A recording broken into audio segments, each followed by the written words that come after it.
Good day, everyone. This is your teacher in General Mathematics, Ma'am Julie. Enjoy learning. Now let's discuss about function.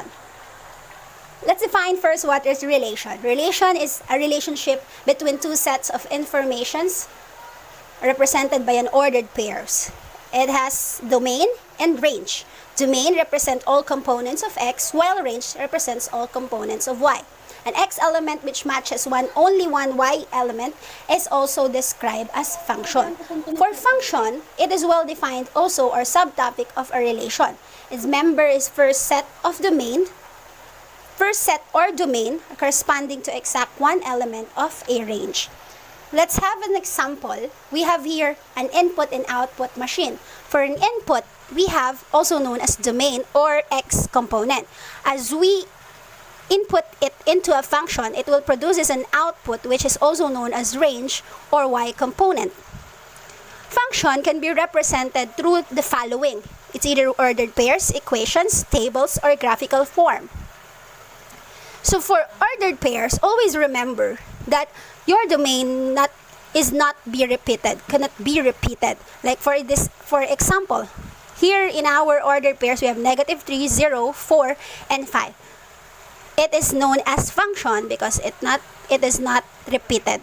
For equation, we have f of x is equals to 2x squared minus 4x plus 5. This is example of a function equation.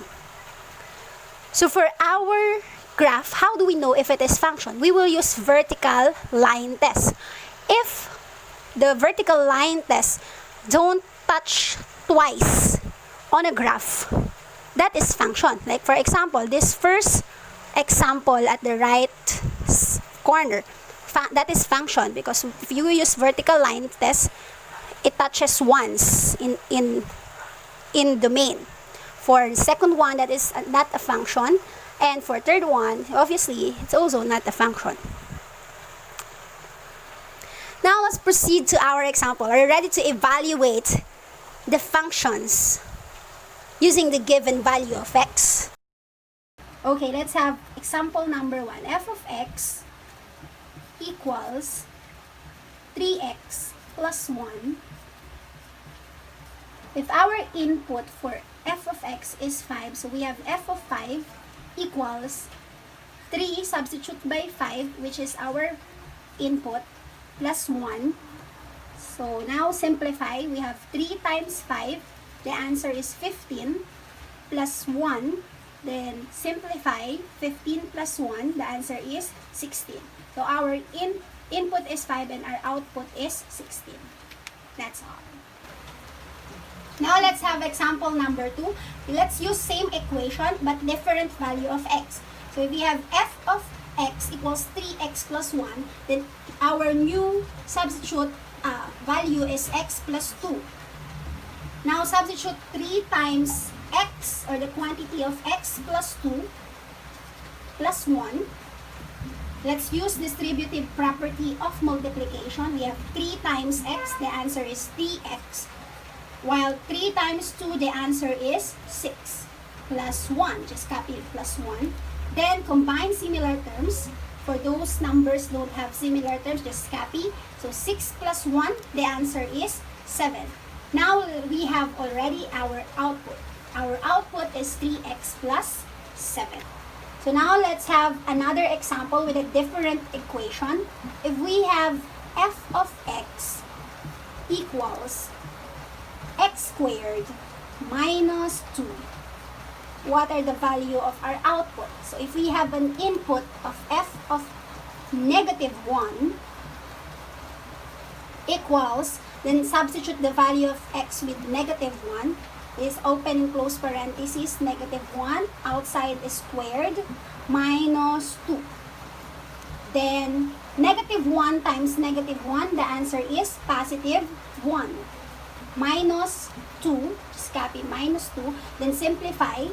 1 minus 2 we have, the higher number is -2, so we will copy the sign. We have -1. So our output is -1. The input is -1, our output is also -1. Let's have example number 4. Same equation with our example number 2, we have f of x equals x squared minus 2. Substitute, we have f of x minus 1. If the value of our x is x minus 1, then substitute the value of our x. We have quantity of x minus 1 squared minus 2. Now we will going to extract this one. We have x minus 1, quantity of x minus 1 times the quantity of x minus 1 minus 2. Using the FOIL method to simplify this equation, we have first x times x, the answer is x squared. Negative 1 times x is negative 1x, or we can have negative x. Another one is x times negative 1, the answer is negative x. For negative 1 times negative 1, so we have the same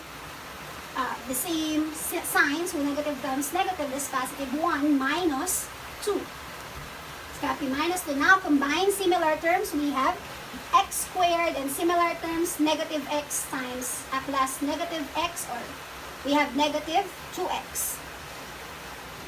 For 1 minus 2, the highest number is negative 2, so we just copy the sign. So we have negative 1.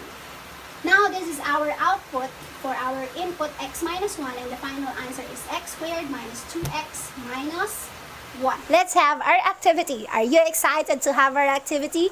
Let's have this. Betty and Chris are best of friends. They decided to have a part-time income. They buy breads and other materials in Divisoria and make bracelet to sell to their other friends. Their starting capital is worth 1,000 pesos, which can make 100 pieces of bracelet. If they sell it for 20 pesos each, how much is their profit? To represent the amount of profit, use the value P.